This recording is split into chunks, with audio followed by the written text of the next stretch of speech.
berjumpa di Kontekstual Bible Reading.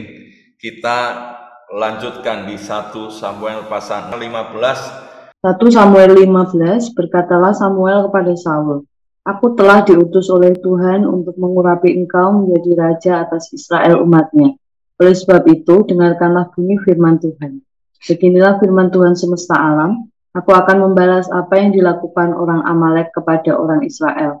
Karena orang Amalek menghalang-halangi mereka ketika orang Israel pergi dari Mesir. Jadi pergilah sekarang, kalahkanlah orang Amalek, tumpaslah segala yang ada padanya, dan janganlah ada belas kasihan kepadanya. Bunuhlah semuanya, laki-laki maupun perempuan, kanak-kanak maupun anak-anak yang menyusu, lembu maupun domba, unta maupun keledai." Lalu Saul memanggil rakyat berkumpul dan memeriksa barisan mereka di Telaim. Ada 200.000 orang pasukan berjalan kaki dan 10.000 orang Yehuda. Setelah Saul sampai ke kota orang Amalek, disuruhnyalah orang-orang menghadang di lembah.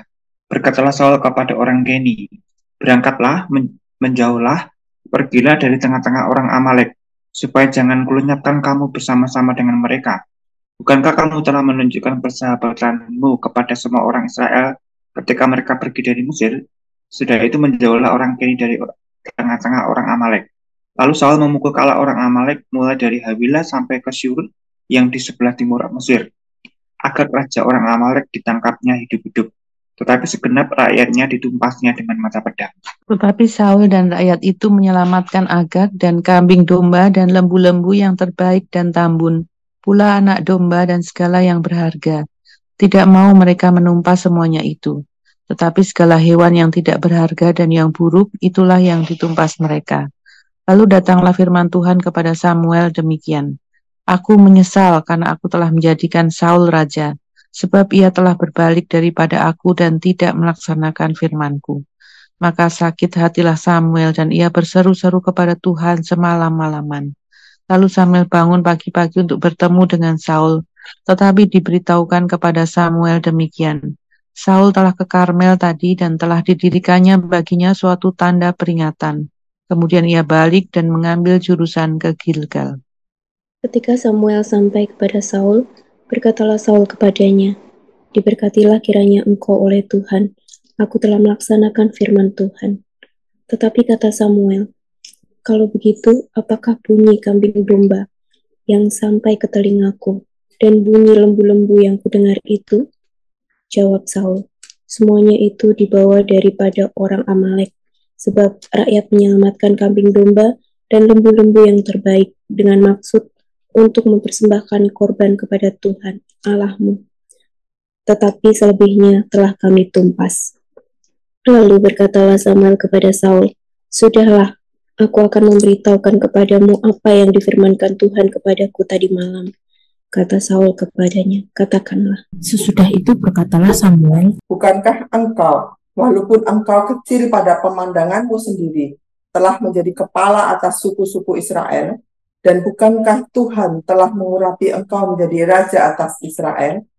Tuhan telah menyuruh engkau pergi dengan pesan, pergilah, tumpaslah orang-orang berdosa itu, yakni orang Amalek, berperanglah melawan mereka, sampai engkau membinasakan mereka. Mengapa engkau tidak mendengarkan suara Tuhan? Mengapa engkau mengambil jarahan dan melakukan apa yang jahat di mata Tuhan?"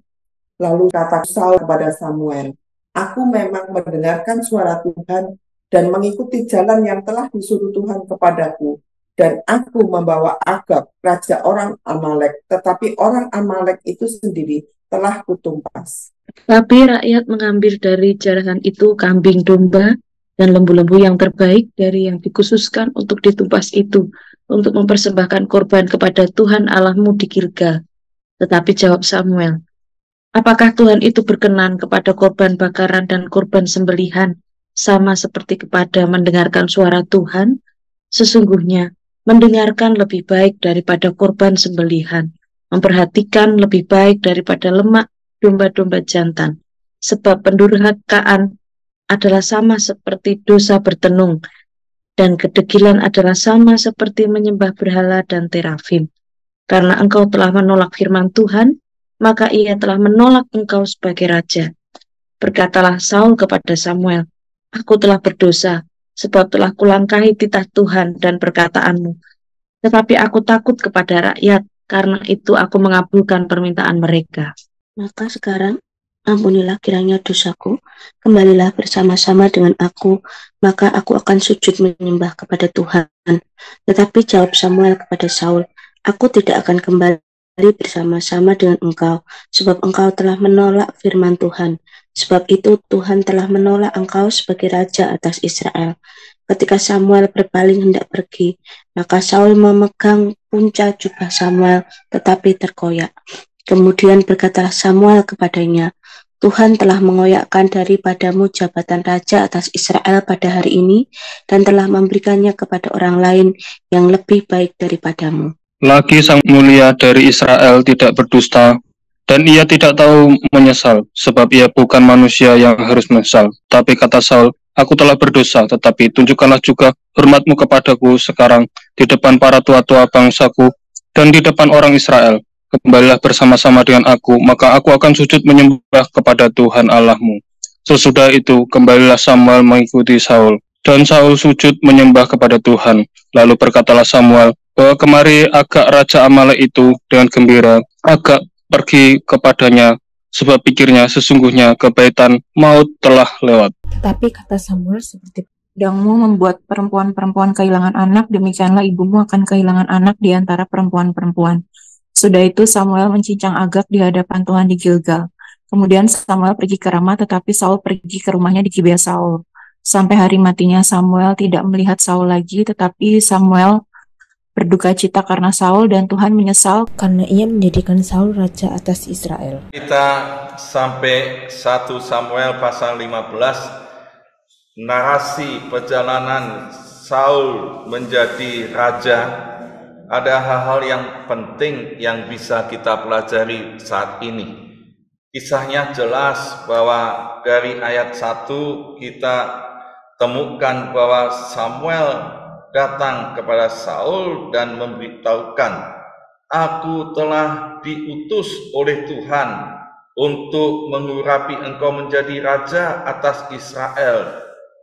Katanya umatnya, oleh sebab itu dengarkanlah bunyi firman Tuhan.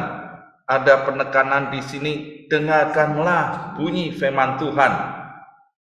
Beginilah firman Tuhan semesta alam, aku akan membalas apa yang dilakukan orang Amalek pada orang Israel, dan seterusnya, dan tumpaslah semuanya itu, jangan ada belas kasihan, dan semua ditumpas. Ini pesannya penting.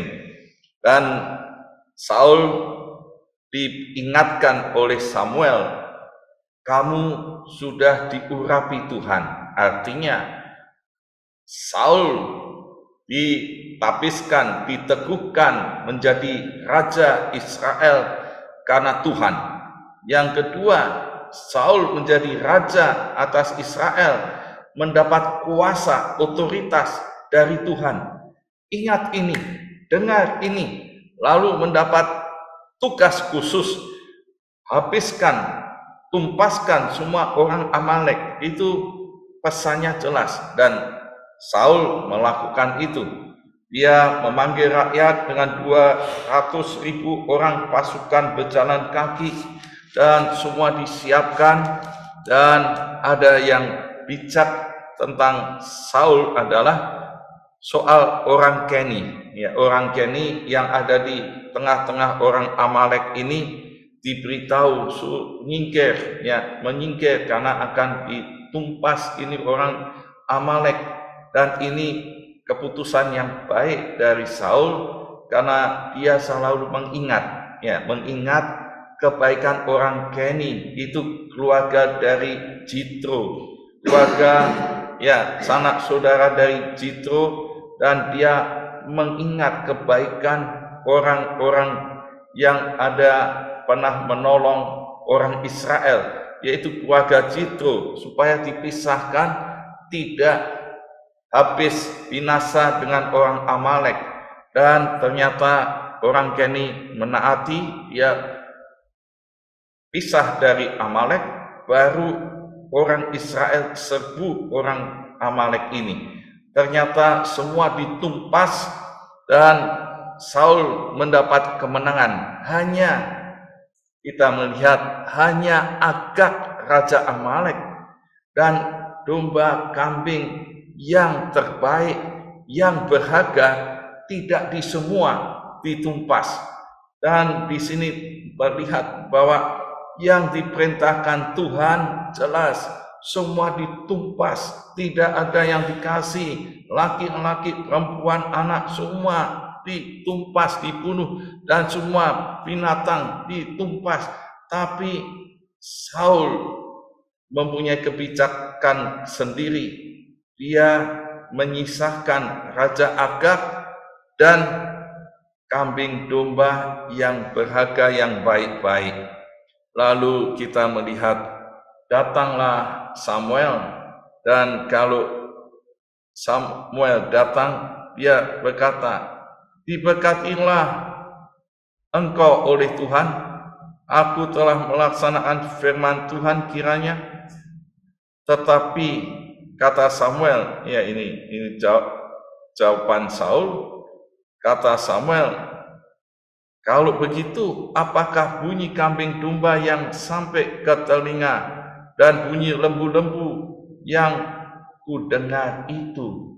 Jadi waktu Samuel datang pada Saul, dia tanya kepada Saul, "Bagaimana, diberkati Tuhan?"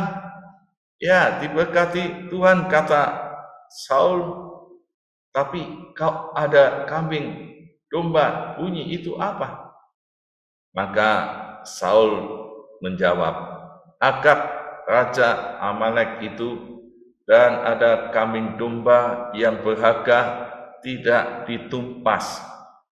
Ya, kita tahu sekarang mengapa kambing domba Raja Agag tidak ditumpas. Maka kita melihat satu alasan yang kelihatannya baik, tapi itu tidak taat pada Tuhan. Alasan yang punya motivasi yang baik, tapi itu tetap tidak taat secara total dari perintah yang disampaikan Samuel kepada Saul, yaitu alasan Saul yang pertama katakan demikian, untuk mempersembahkan korban kepada Tuhan Allah, dan selebihnya telah kami tumpas. Saul menjawab, "Yang lain sudah ditumpas, tapi kau ada kambing domba, ya ini untuk dipersembahkan kepada Tuhan." Saudara, kita melihat bahwa ketaatan ini harus total. Yang Tuhan sampaikan, yang Tuhan suruh, apa yang disampaikan secara detail, ya itu saja yang dilakukan, tanpa alternatif yang seolah-olah untuk Tuhan yang baik. Dan seringkali dalam diskusi etika Kristen kita melihat beberapa hal yang seringkali dipertanyakan tentang persembahan. Contohnya ada pendeta yang ditanya, "Pak Pendeta, bagaimana kalau jemaat Tuhan memberi persepuluhan tapi dari hasil korupsi? Bagaimana ya kalau seorang Kristen memberikan persembahan-persembahan yang baik, tapi jelas itu dari hasil memeras orang lain dan ketidaktaatan dalam iman Kristen?" Ini seringkali menjadi diskusi. Dari pelajaran ini jelas ketaatan apapun harus dilakukan tanpa alternatif yang seolah-olah punya motivasi baik. Ini untuk Tuhan, ini untuk dipersembahkan untuk Tuhan. Nah, ini alasan yang pertama, Saul. Alasan yang kedua, mengapa Saul tidak taat secara tuntas? Ternyata di ayat yang ke-24, Saul menjawab demikian, "Aku telah berdosa sebab telah kulangkai titah Tuhan dan perkataanmu," perkataan Samuel, "tetapi aku takut kepada rakyat, takut kepada orang banyak, takut kepada suara rakyat yang menolak. Ini sebabnya. Maka Saul katakan, karena itu aku mengabulkan permintaan mereka, supaya kambing domba yang baik-baik, yang berharga tidak ditumpas. Karena sebagai raja, sebagai kepala, sebagai pemimpin, dia takut kepada rakyatnya. Sudah bisa bandingkan pada waktu Tuhan diadili oleh Pontius Pilatus. Dia cuci tangan karena takut pada suara banyak. Yesus salibkan dia, takut. Akhirnya dia cuci tangan. Ini pemimpin yang tidak konsekuen. Dan kita melihat ini alasan-alasan yang sering kali terjadi di dalam orang Kristen. Banyak suara yang protes, akhirnya dia tidak taat pada Tuhan. Ya, ini terjadi pada Saul. Dan apa yang diingatkan oleh Samuel dengan peristiwa ini, maka kita bisa mendapat prinsip yang baik dalam peristiwa ini. Karena Samuel datang dan mengingatkan pada Saul dalam peristiwa ini demikian. Yang pertama ada di ayat 17. Ya, di ayat 17 Saul diingatkan Samuel demikian. Walaupun engkau kecil dari pemandangan sendiri, telah menjadi kepala atas suku-suku Israel, dan bukankah Tuhan telah mengurapi engkau menjadi raja atas Israel? Ya, ini yang diingatkan oleh Samuel, bahwa banyak orang setelah menjadi kepala, menjadi raja, menjadi pimpinan satu perusahaan, menjadi doktor dalam pendidikan, profesor dalam pendidikan, menjadi orang-orang kuat, mungkin presiden atau yang hebat, lupa kepada Tuhan dan orang-orang yang pernah menolongnya. Ini perlu dipelajari dan perlu kita ambil hikmahnya, supaya kita tidak pernah melupakan Tuhan, kebaikan Tuhan, dan melupakan orang-orang yang pernah berjasa, yang pernah menolong, bantuan, pertolongan sampai dia menjadi raja. Dan ini ada pada Saul. Dan yang kedua diingatkan oleh Samuel, yang penting adalah mendengar firman Tuhan lebih baik daripada kurban bakaran, kurban-kurban. Ya, mendengar artinya menaati perintah Tuhan dengan tuntas dan dengan total, itu lebih baik daripada kita memberikan semua yang kelihatan bagus dan ya di dalam penampilan dan di dalam hal-hal yang bisa terlihat. Karena memberikan korban seringkali bisa dilihat banyak orang tersanjung dan itu menjadi kebanggaan. Tapi Samuel tegas ingatkan Saul, mendengar firman Tuhan itu lebih baik daripada korban.